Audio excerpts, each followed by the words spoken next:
Here we'll talk in a little more detail about how steroid hormones exert their effects. If you take a close look at this image, you'll see how the steroid hormone enters the cell and binds to its receptor shown here.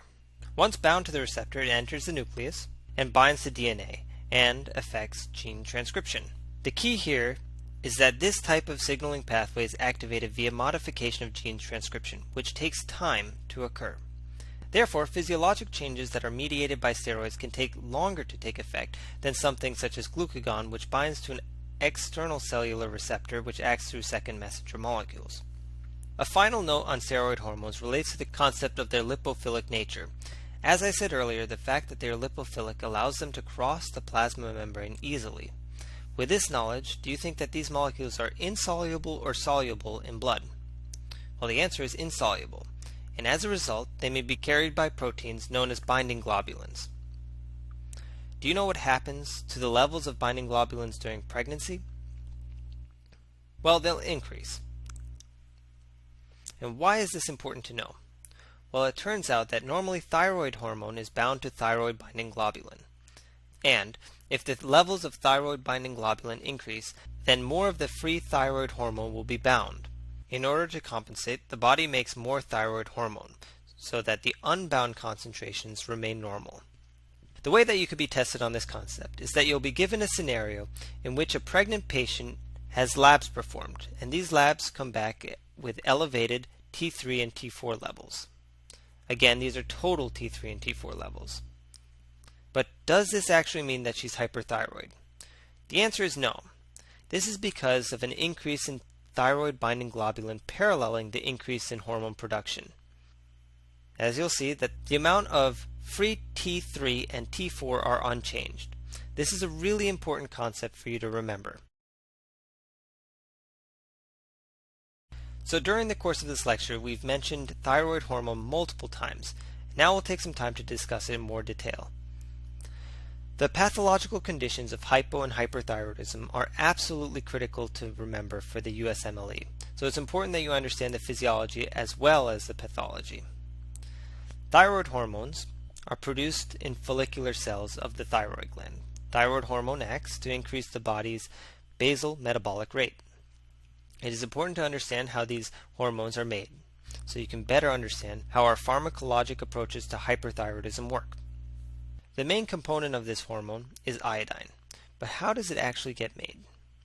You can see in the diagram that iodine ions from the blood are taken up by follicular cells and become oxidized to I2.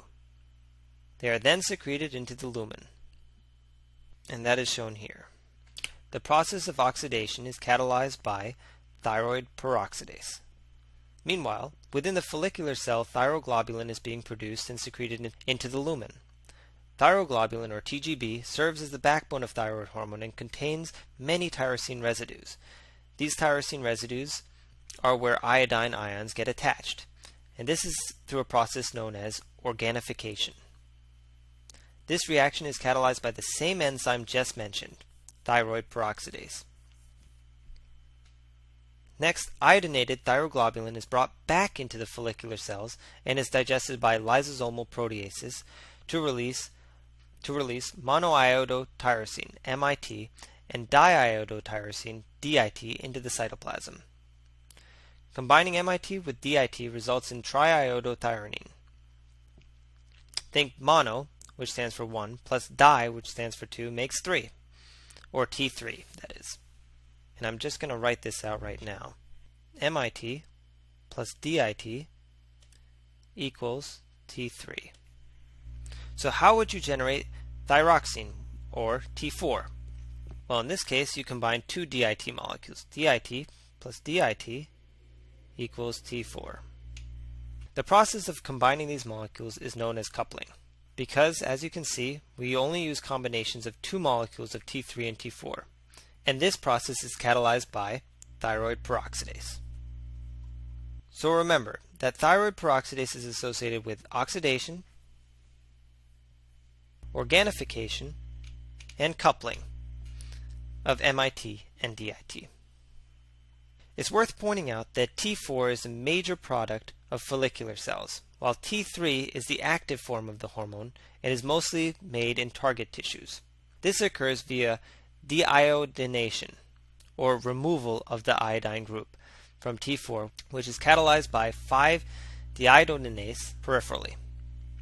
Let's now turn to the functions of thyroid hormone. As already noted, the major role of thyroid hormone is to control the body's basal metabolic rate. So how does it do that?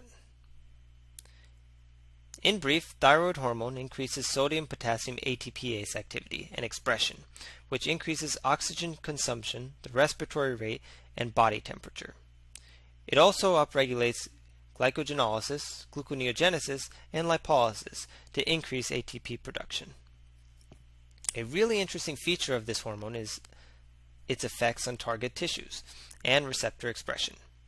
First, do you know what are some of the cardiac symptoms of hyperthyroidism? Well, people can have palpitations and tachycardia. Now, what type of receptors are found on the heart which, when stimulated, lead to this increased heart rate? Beta-1 receptors. Now, what thyroid hormone actually does is that it upregulates the number of these receptors, meaning that the heart becomes more sensitive to circulating epinephrine and norepinephrine. And this is why we see an increase in heart rate, stroke volume, contractility, and cardiac output. There are two critical functions of thyroid hormone in the developing body. It promotes bone growth and the development of the central nervous system. This is why, in the case of neonatal hypothyroidism or cretinism, you have severely stunted physical and mental growth, for example, short stature and low IQ. You may find it helpful to think of thyroid hormone in terms of the 4 B's: brain maturation, bone growth, beta-adrenergic effects, and increased basal metabolic rate. Also, make sure you don't confuse TBG, or thyroxine binding globulin, a carrier of thyroid hormone in the blood, and TGB, or thyroglobulin, the precursor of thyroid hormone. Flash quiz. Do you know what is the most common cause of neonatal hypothyroidism in developing countries? In developing countries, dietary deficiency is the most common cause. This is due to a lack of iodine. Note that in developed countries like the United States, iodine is added to table salt, so dietary deficiency is quite rare. In developed countries, thyroid dysgenesis, which means abnormal growth during the embryonic period, is the most common cause. Be careful, because examiners love to ask you about the developing versus the developed world. So be sure to read the question carefully.